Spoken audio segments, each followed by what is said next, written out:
What is a conversion option?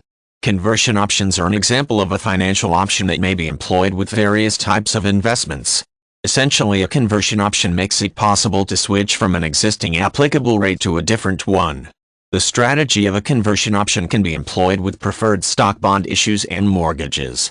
When it comes to bonds or preferred stock issues, the ability to invoke a conversion option is usually spelled out in the documents that outline the terms and conditions for the sale and acquisition of the securities involved.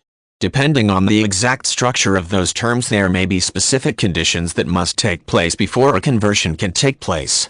The structure of the conversion option may also be based on a timetable allowing the investor to only invoke the option after the securities have been held in ownership for a certain period of time.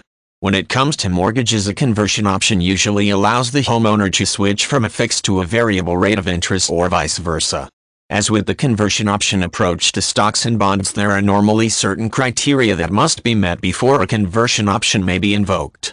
One common stipulation is that the homeowner may not be behind in mortgage payments. Choosing to enter any transaction where a conversion option is available should be approached with a careful analysis.